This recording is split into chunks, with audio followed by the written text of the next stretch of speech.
Ladies and gentlemen, people of the internet, today I'll be sharing with you some of the hottest altcoins that I'm watching these days in September 2020. So in this video, I'll tell you why I like them, why I think they're poised to make a splash in the market, and all that good stuff. But before we get started, if you're a cryptocurrency enthusiast or you enjoy learning about innovative tech like crypto and blockchain, then you're in the right place. And I would urge you to consider subscribing and hitting the little bell notification button so you'll get a heads up whenever I post new content here on the channel. Thank you in advance, and without further ado, let's hash this out. Now, just to preface, I want to let you know that I'm telling you about these coins because they're projects that I'm passionate about, but I'm not telling you by any stretch to go dump a bunch of money into these coins. Actually, quite the opposite. This is just my opinion and, of course, not financial advice.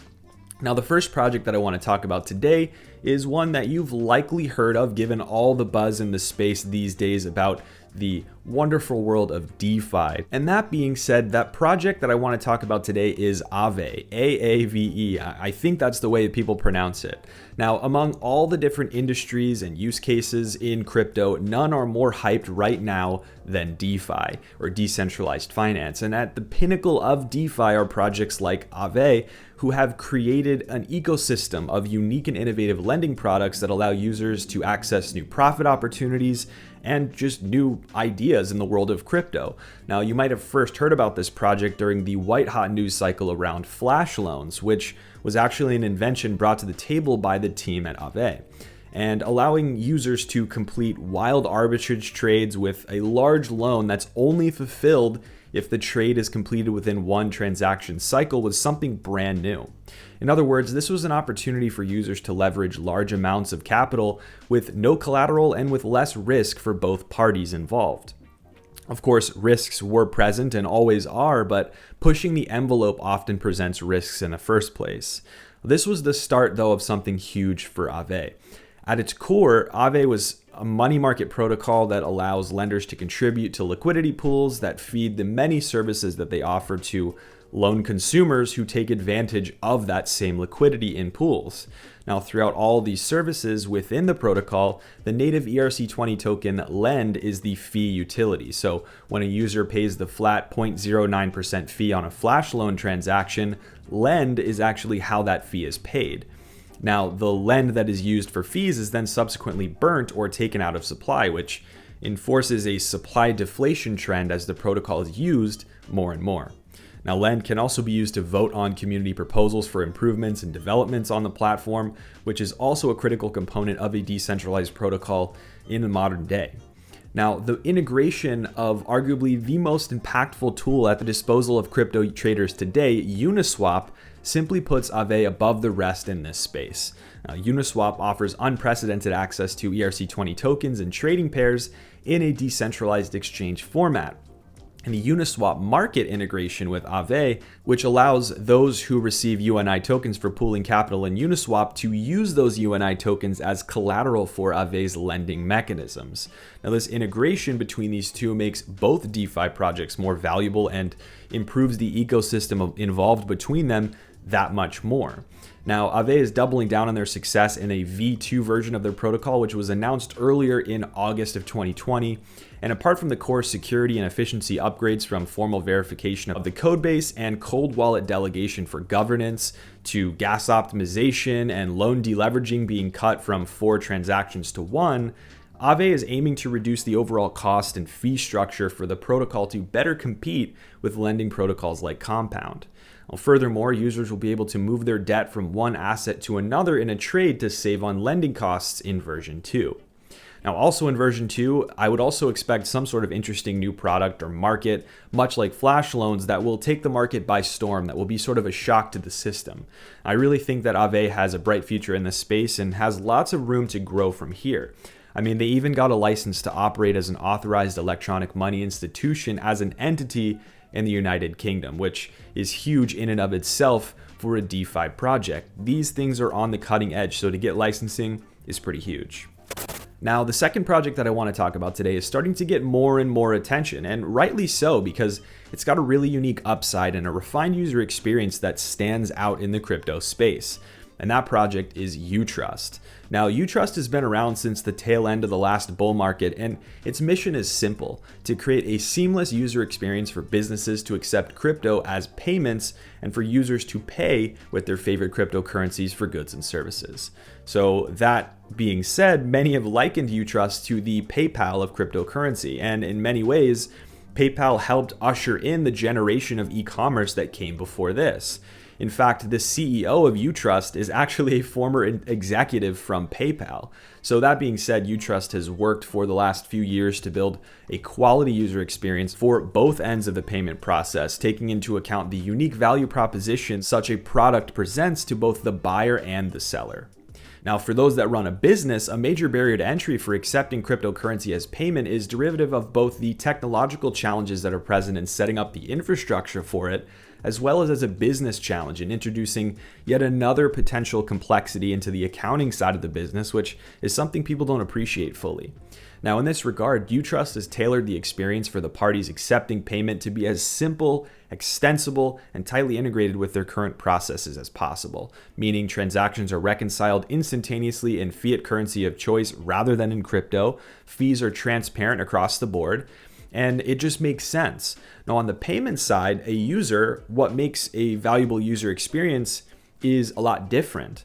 And those who want to buy or pay for goods and services want the least possible friction between paying for something and receiving something. Because if you're anything like me, you just want to pay for your stuff and get your stuff as fast as possible. You don't have to worry about making a swap.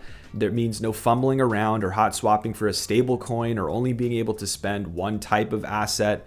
So Utrust has designed its service to make it easy to pay for goods and services online with basically any crypto that a user might want. In a simplified way, a user can send, say, Ether as a payment through the Utrust gateway on his or her mobile device, and that will be converted at the best possible rate from Ether to fiat and held in escrow, much like PayPal does for a holding period. At which point the seller will be able to access the funds assuming no dispute has been opened and the escrow period or hold period has expired. Now, the UTK token in the Utrust ecosystem is used for a variety of utilities such as fee payment, governance, and reputation systems, to name a few, but the key value proposition for Utrust is that it mimics the services so prevalent today like PayPal, mixed with the added benefits of cryptocurrency as a payment method. So Utrust offers this layer of mediation and consumer protection that's quite frankly not there in many places in this industry overall. Because normally if you pay in crypto and you don't get the goods, your crypto is gone. There's no protections for you. With Utrust, the escrow service element becomes a layer of protection both for consumers and for sellers, which we don't really have in the industry now. Of course, many can challenge and say, hey Hashoshi, this has centralized elements. And Utrust is an intermediary in this equation. And that would be true. But the reality is that like anything else in the world, decentralization is a spectrum, and valuable and necessary products might include some semblance of centralization, especially in the world of finance. Now, the world of cryptocurrency needs something like this desperately to both normalize and incentivize the usage of cryptocurrency for everyday purchases of goods and services by average people, maybe not people like us who are obsessed with crypto. By lowering the barrier to entry for both buyers and sellers to utilize crypto as a payment method with some level of security and protection that one is used to in the traditional payments world, Utrust could really make a splash in this market. Now, the final project I want to talk about today is one that's pushing significant adoption in the crypto collectibles space, which of course I'm a huge fan of as a use case, and that project is Chiliz. The Chiliz blockchain is the backbone of the Socios platform, which provides an innovative fan engagement platform for sporting organizations around the world. On the Socios platform, athletic clubs, for example, can engage with fans and involve fans directly with their favorite team in ways that were previously not possible or maybe just a little bit clunky at the end of the day. The truth is, sports teams are traditionally a very disconnected experience. Fans cheer on their teams, they buy merchandise, they attend games, and they support the team with everything they have, but teams themselves are largely operated independently and very seldom include fans in decision-making for the club or fan experiences like that. Now, this is not necessarily a problem, but a missed opportunity more so. A more engaged fan is a more valuable fan to every sporting organization. Now that said, the Socios platform allows for the creation of fan tokens, paid for in the native Chiliz token, CHZ, which can be used by fans for things like proof of support and collectibles, all the way to direct governance and engagement with the fans. For example, owners of a fan token could use their fan token to vote for the design of next season's jerseys. Of course, the more tokens you own, the bigger voice you have and the bigger voting power you have within the club. Furthermore, fans could earn fan tokens by participating in events, marketing campaigns, retweeting things, etc., and receive these tokens without paying for them from the club they support, all using the Socios platform. And then, of course, use those exclusive fan tokens to gain exclusive access to experiences, events, merchandise drops, and more. Now, this idea has gotten so much traction, in fact, that huge football clubs, and by football I mean the proper term for soccer, are using this platform already to create fan token experiences in the real world. So massive, globally recognized organizations like Barcelona, Atletico Madrid, Juventus, Paris Saint-Germain, and etc. are all already issuing their own fan tokens through the Socios platform, backed by the Chiliz blockchain and the CHZ token.